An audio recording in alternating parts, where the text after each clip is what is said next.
protection, you end up becoming a victim of that knife. Which is why his mum's bought him a stab vest. Yeah, that's not the answer. Obviously, she's scared and wants to protect her son, but I would say she needs some support in how to tackle this problem for her son and intervention. Okay, so what do you mean by that? Because obviously Noel asked her about going to the police to report her son. No, because you're going to be seen as a mother that's just now handed your child over to the police. So, this is really interesting, Lucy. So if you know your kid takes a knife out with them, maybe from the kitchen drawer, who should you go to and ask for help about that?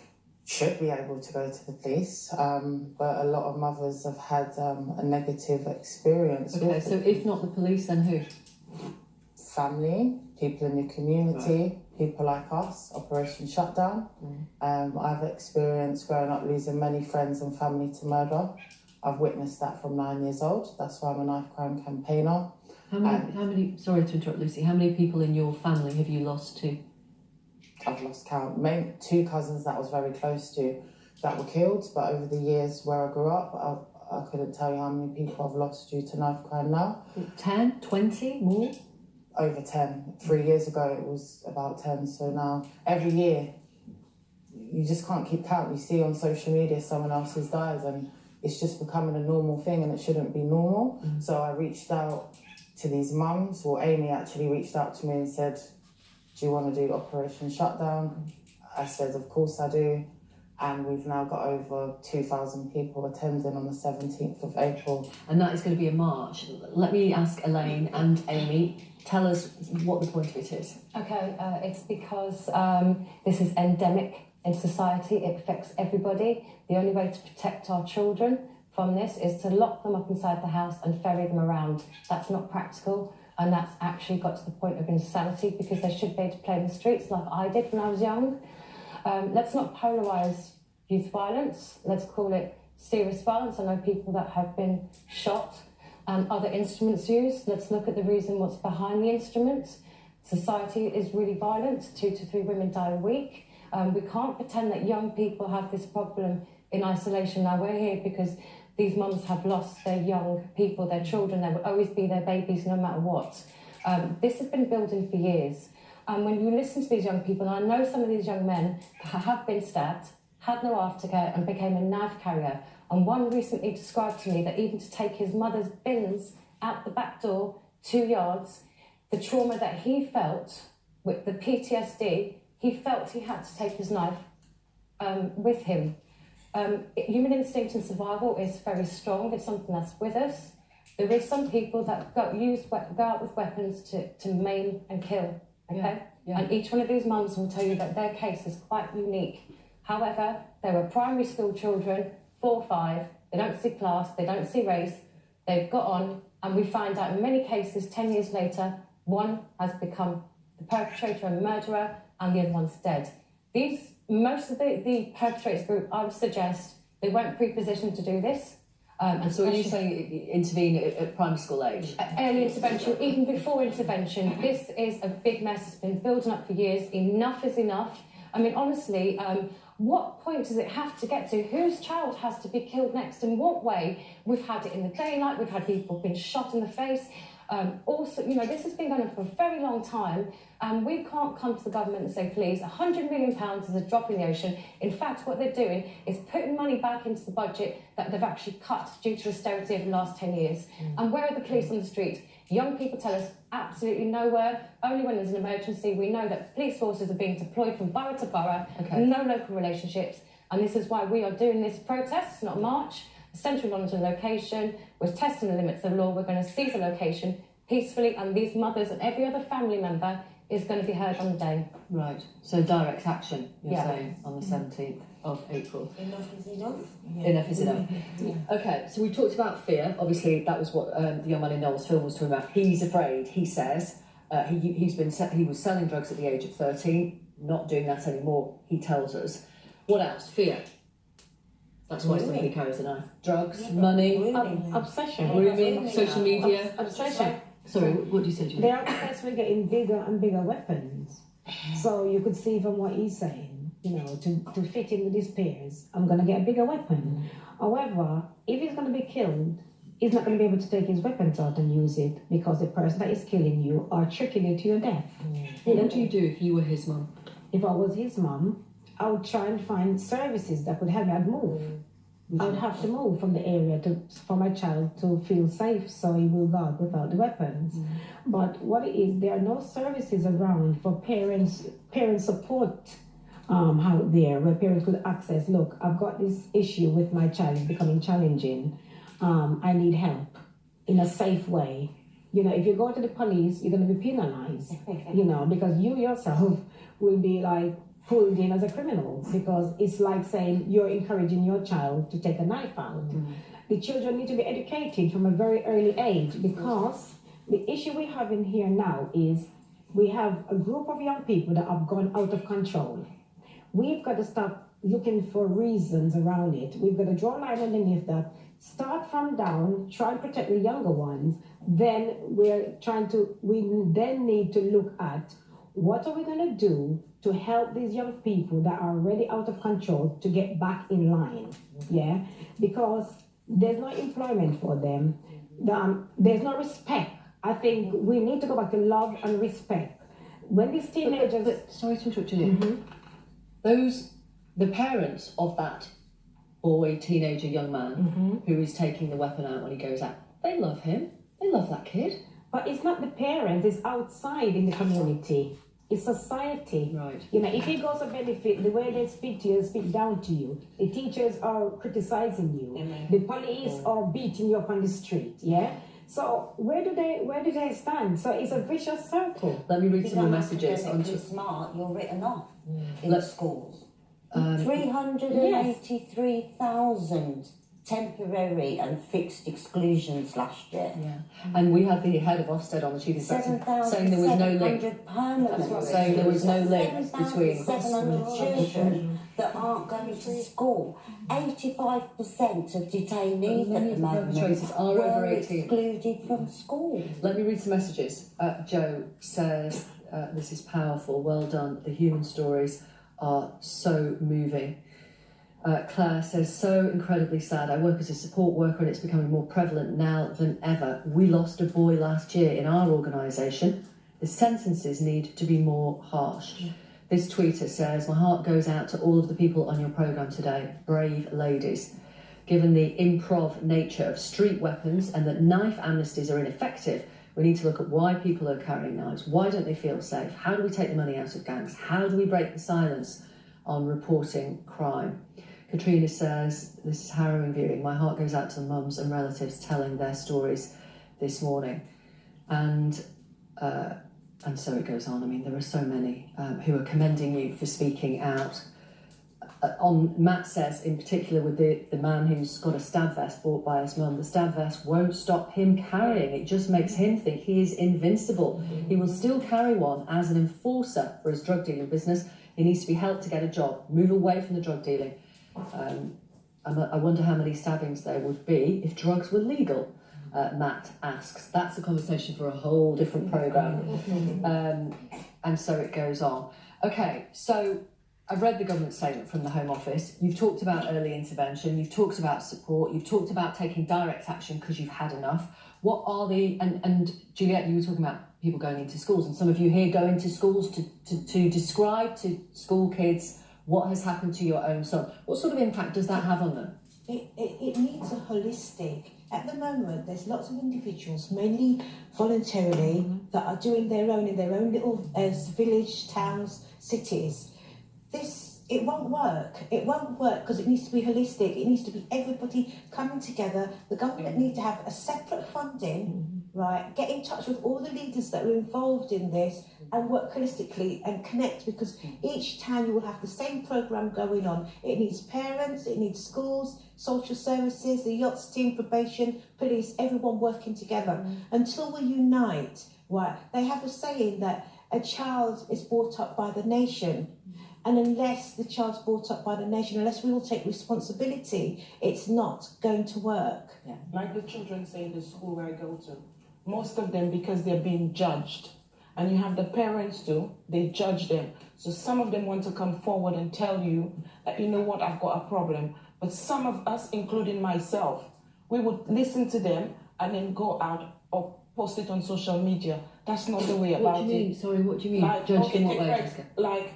take for example, just like the lady came and she said whatever she said about her son. Some of them want to tell you, like we have the thing where you have... Oh, I see, yeah. Right, so they want to come forward and talk to us, but because they're being judged, so a lot of them refuse to come forward. So, I mean, others would go, well, what sort of mum are you if you're letting your son go out? Exactly, yeah. Okay. Some of them, like, take for example, you have Tracy, you have Michelle, who are looking for justice. I do feel for them every single day, because I know I had justice.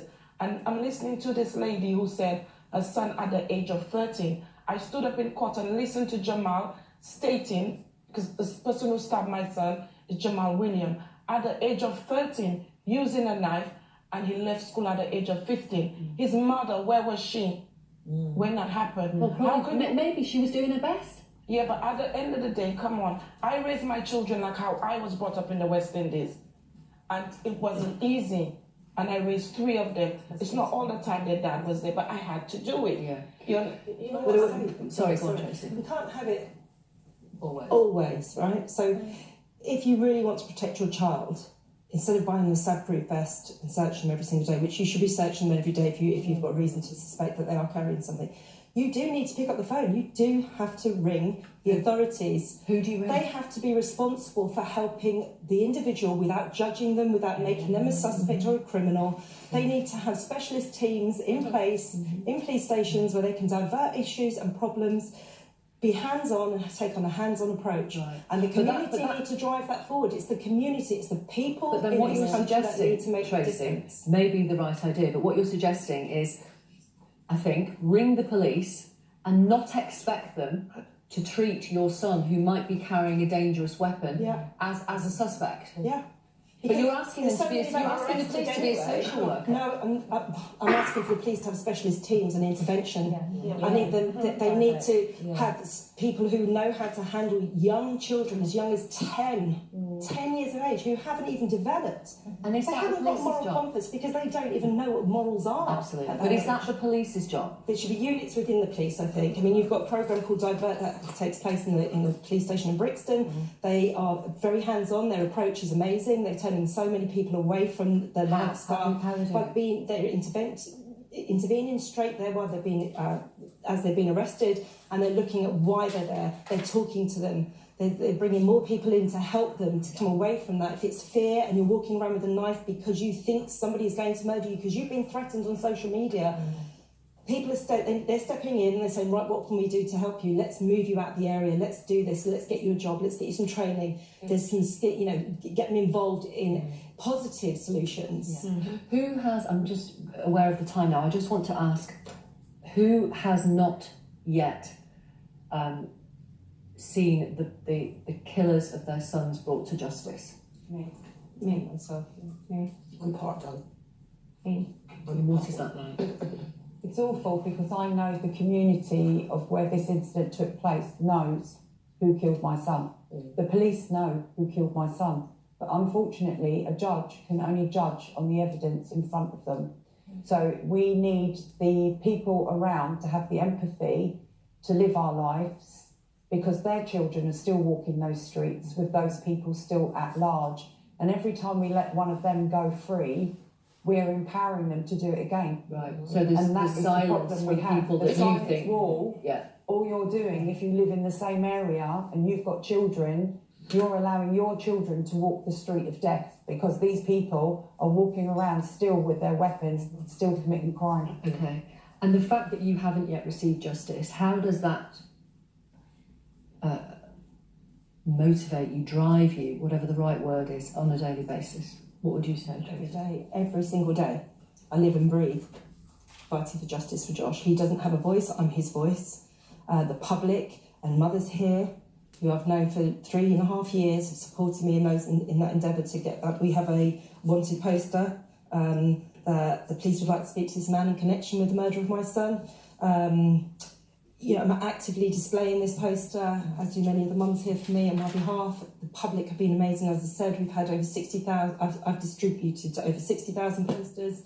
In paper form, electronically, we're talking millions of shares, and yet still no justice. I've asked to speak to the Home Secretary to sit down and find out where we are with the investigation, what's happening, how the police are being supported. You know, this poster needs to be in every police station in London, and it's not. I've asked the London Mayor, Sadiq Khan, if we can have wanted posters in general for all of the victims who haven't had justice to be displayed on undergrounds and train stations.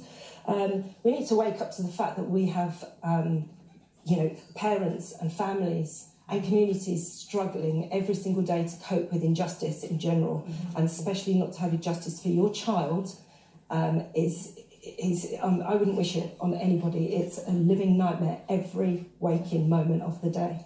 But has anyone ever said to you, you know what, Tracy, it's time you moved on now? Oh, yeah. Yeah. Really? I mean, someone even passed comment. My daughter brought me a beautiful photo of my son that's in my front room next to my son's ashes, and they said to her, do you not think it might be a good idea if your mum took that down and then maybe she could move on? She said, I bought that for my mum because we want Josh in our lives, in our room, with us every day. Yeah. I sit on the same sofa that I've done for the last, not literally, but for the last 20 years, and my son used to sit on the other sofa, and every single night I pay homage to him, I speak to him. I find it very hard to look at his ashes. That I walk past them every day and I pray, but I find it very hard to touch them. Ashes around in a little glass bowl in my bag, and when I'm driving, he's hanging on the window mirror, riding shotgun. I can't. Because I was always taxi service. I picked him up from work. I took him to work. And mine is with me everywhere I go. Everywhere we go. I'm going to ask you all, if I may, because we're coming towards the end of the programme, and I need to thank you so much. I mean, oh my goodness, I never underestimate how difficult it is to come on national TV, but to come on national TV and talk in the terms, in the way that you have talked today is testament to you. But I want to ask you, you have kindly showed and displayed the pictures of your beautiful sons to our audience. We don't have much time left. I want you to describe your son in a couple of words, just before we go. I know that's really hard, because there's so many amazing things you could say about them. Is that possible? Yes. Moya, would you start? Or shall I start with? Tracy. Love of my life. My life. My best friend. My golden boy. Nathan was my life, my future. My baby. My baby. Every word in the world. Word in the world, definitely. My best friend. My baby. My champion. My absolute superstar in every way. A beautiful boy. My beautiful boy.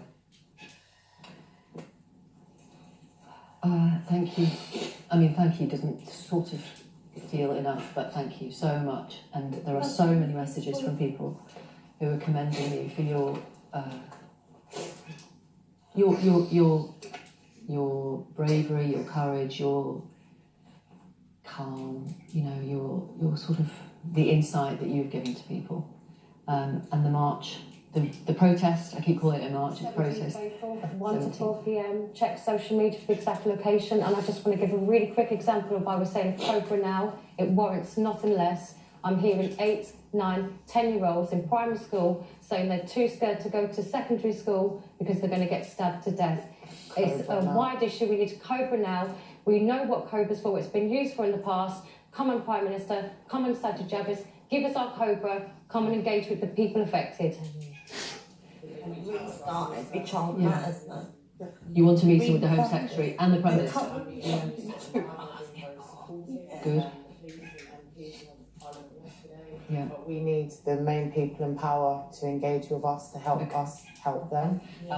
Thank you, all of you. Thank you very much for coming up on the programme and giving us your time. Thank you.